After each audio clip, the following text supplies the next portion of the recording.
I feel like today's video could get a little bit controversial. People tend to get quite defensive about this sort of thing, but in today's video, guys, we're going to be counting down the top 15 best playmakers in the Championship, in my opinion. I'd love to get your guys' view on this in the comments down below, as I feel like this could throw up some interesting debates. I'm going to be giving you guys a list of my top 15 number 10s in the Championship, and I'd be interested to get your view on this one. We're also going to be discussing the age-old question, is Jack Grealish overrated? I'll leave a poll for you guys to vote on for that. I'll be giving my thoughts later in the video. And just before we do hop into this top 15 list, it's important to put down some ground rules as to the players who I am involving into this list. So most of the players I'm involving in this are going to be traditional sort of number 10s, if you get me. The players I've not decided to include are sort of out and out wingers or deep line playmakers. So players like Barry Bannon, John McGinn, Ollie Watkins or Harry Wilson, players like that I decided not to include as we'd be here for absolute ages. So my list is basically the best number 10s in the Championship. So coming in at number 15, we're going to have Martin Braithwaite of Middlesbrough. Now when I was compiling this list, it was quite a hard one to go ahead and order, but coming in at the bottom of it, we are going to have Martin Braithwaite. He actually started the season off fantastically well for Middlesbrough. He scored 3 goals in the opening 4 Championship matches, but since then his form has really dropped off in the Championship. He's only scored 3 goals so far this season, and he has played in a variety of positions in this Middlesbrough side, but there just seems to be something, I don't know whether he doesn't look interested, whether it is just his form that's dropped off, because on international duty he scored an absolute banger the other week for Denmark, I think against Wales, but we've not really seen that form replicated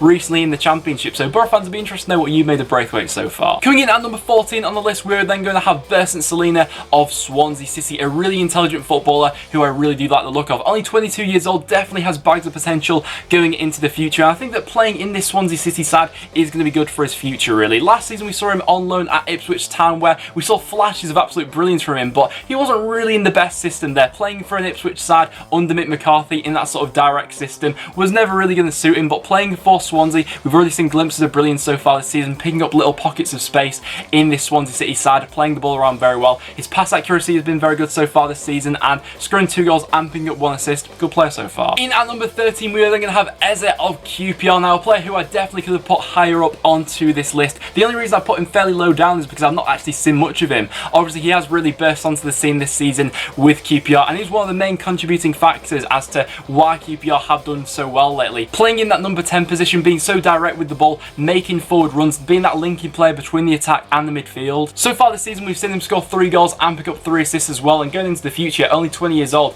he's only going to get better. Then coming in just above Eze, we're going to have Luke Freeman, his QPR teammate. Now Luke Freeman is a player who I've absolutely loved for a number of years now, all the way back to when he was playing for Stevenage. He's a player who I've really wanted my team, Preston North End, to go ahead and sign. I remember when Bristol City signed him, and he had that season in League One where Bristol City went ahead and won the league that year. He was absolutely instrumental that season for them, and since he has signed for QPR, he has been, in my opinion, one of the best playmakers in the Championship. Last season he was heavily influential for them, and so far this season he's mostly been playing his football out on the left hand side, which has meant that his numbers have dropped off a little bit in terms of being directly involved in goals. So far this season we've seen him score 2 and pick up 1 assist, but I don't think anyone can really disparage the quality player that Luke Freeman is. I believe he's just signed a new contract with QPR as well, which will be massive news for them going forward, because he is one of the most creative midfielders in the Championship, in my opinion. Then in at number 11 on the list, we're going to have Mark Duffy of Sheffield United, another player who I absolutely love watching play. He's got that low centre of gravity, and the goal he scored at the weekend, absolutely fantastic against Rotherham United, bursting into the box. He had about 5 Rotherham defenders in and around him, but he still managed to squeeze it into the bottom corner. Really is an intelligent footballer to watch play. So far this season, we've seen him score 3 goals and pick up 2 assists. I think that he is probably one of Sheffield United's key components, actually. Without Duffy, Sheffield United tend to suffer. Despite being 33 years old, he's certainly not showing any signs of slowing down anytime soon, and Mark Duffy, deservedly so, makes it into this list. And then making it in at number 10, we are going to have Emi Buendia of Norwich City. Once again, a player who I definitely could have put higher up on this list, but so far I've not actually seen too much of him, but what I have seen in Buendia, I've been very impressed by. Mostly so far this season, he has been playing his football out on the right hand side, but is definitely a player who can play in that number 10 position without any trouble at all. So far we've seen him score 3 goals and pick up 3 assists as well, and obviously with Norwich currently being sat top of the Championship, Buendia, you know, hasn't really got many plaudits so far this season from many neutrals. Obviously Timu Pukki has been the player who many people have been talking about with Norwich City, and rightly so. He's been absolutely fantastic for them, but in terms of a creative outlet out on that right hand side, Emi Buendia so far has been absolutely fantastic for Norwich City. He's got an average match rating of 7.22, which is very good for this point in time in this season. He's always looking to take on players, and with the confidence he's playing with at this point in time, I'd love to see how many goals he's going to finish this season on. Then in at number 9 on my list, we're going to have Nick Powell of Wigan Athletic. We had quite a debate coming up from League One One this season as to who people thought was the better player. Was it Nick Powell or was it Bradley Dack? I think most people had decided that it is going to be Bradley Dack, but that shouldn't take away from the player that Nick Powell is. Recently in the Championship, his form has dropped off a little bit. I think that Wigan in general haven't been at their best for the last couple of months really, but at the start of the season, Powell really was showing what he was capable of doing. So far this season, scoring 4 goals and picking up 4 assists as well. He really is their main component going forward. I think that what Nick Powell gets unlucky with really is he is so injury prone. Last season in League One we saw him scoring 15 goals and was a main contributing factor to Wigan getting promotion in the end. I think that if he does recapture his form this season in the Championship, we'll see Nick Powell and Wigan Athletic getting back to their best sooner rather than later. And then coming in at number 8 on the list, we're going to have Samu Saiz of Leeds United. I'm sure there are some Leeds fans who will probably put Saiz higher up in this list, but I saw an interesting stat about Saiz. He's actually not scored a league goal for over a year now, which is absolutely crazy. Obviously Saiz does offer Leeds United a lot more than just goals though, you know, that does have to be said, but it is crazy to think that a player of Saiz's quality hasn't scored a league goal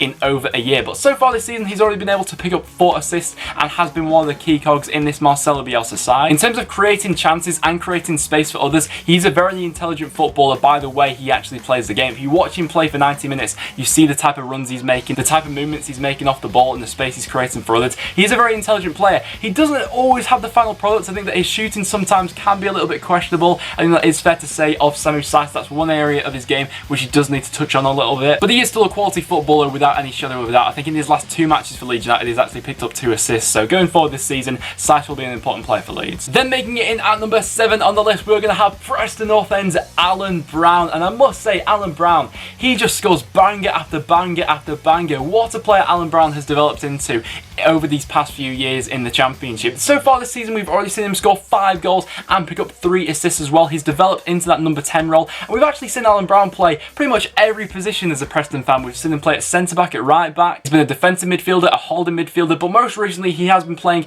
as a number 10. He's not necessarily a conventional number 10, but Alan Brown playing in that role is absolutely pivotal to the way that Preston like to play football. Looking to press people from the front, his engine is absolutely fantastic, and the amount of worldly goals that Alan Brown has scored for Preston over the past few years has been absolutely ridiculous. His best goal so far this season probably coming against Bolton Wanderers at home, where he sort of chests it down and then volleys it over his shoulder into the far corner past Alwick in the Bolton Wanderers goal. Fantastic solo effort from Alan Brown in that one, and deservedly in my opinion makes it in at number 7. Then coming in at number 6 on the list, we're going to have João Carvalho of Nottingham Forest. I don't actually think we've seen the best of João Carvalho so far this season, but even so, he has been putting up some very impressive performances lately, especially for Nottingham Forest. He's slowly been developing into this Forest side, getting better week in, week out, and we've already seen him pick up 6 assists so far this season in the Championship. No player has registered more assists this season than João Carvalho. We've also seen him score 2 goals in the Championship as well. Obviously coming to Forest this summer, he was a big money signing, quite a lot of pressure on him, but so far I think he has been settling in well. Like I say, I still think we've not seen the best of him, but he is getting better week in, week out, and for Forest he's been a very influential player for them going forward so far. Then coming in at number 5 on my list, I'm going to have Mason Mount of Derby County, a very influential attacking player so far this season in the Championship. Not necessarily got the best statistics so far. He has scored 3 goals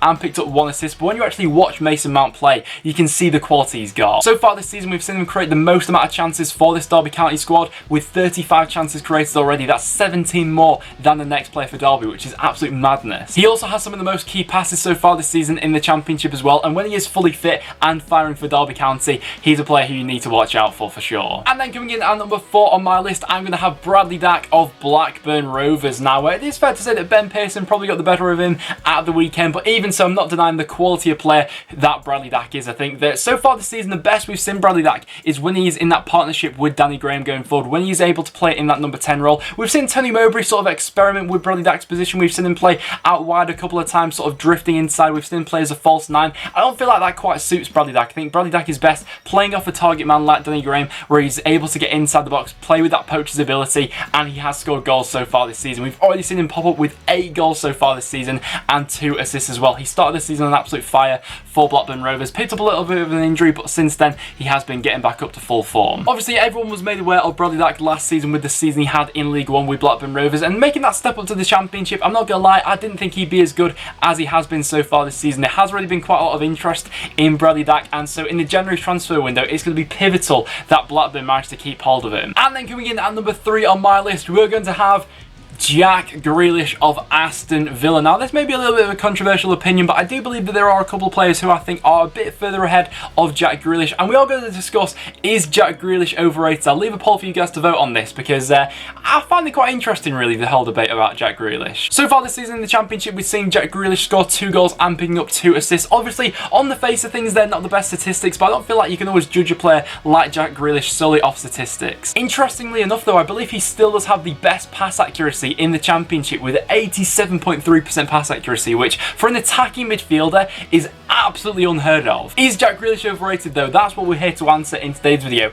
The debate is quite interesting in my opinion, because you've got some people who find Jack Grealish to be one of the best footballers in this country at the moment. I've heard some people say that they think he can walk into any top 6 side and comfortably fit into that team. In the Premier League, I've heard people say he'll absolutely rip it apart right now at this stage of his development. But then on the other side of things, I've heard people say that he's absolutely awful as a footballer. He offers nothing to this Villa side. He's nowhere near Premier League quality and he's got no final product. I sort of feel like Jack Grealish, the player himself, sort of lies in the middle of that whole debate. I think there's people who vastly underrate him and people who vastly overrate him as well. I think Jack Grealish is a similar sort of player to someone like Tom Cairney, who last season didn't really score too many goals for Fulham, but was an absolutely huge player in them getting promotion in the end. I think he only scored about 5 goals that season, but even so was tipped to be one of the best players in the Championship that year. I feel like Jack Grealish is a similar sort of player. His final product, I do think, needs to improve sometimes. I'd actually like to see him taking more shots per game. I think that would improve his goal stat a little bit. But don't get me wrong, he's a fantastic player. Jack Grealish makes it in at number 3 on my list. What's your opinion of Grealish? Let me know down below. So you may be wondering, who are the 2 players making it in above Jack Grealish? Making it in at number 2 on my list,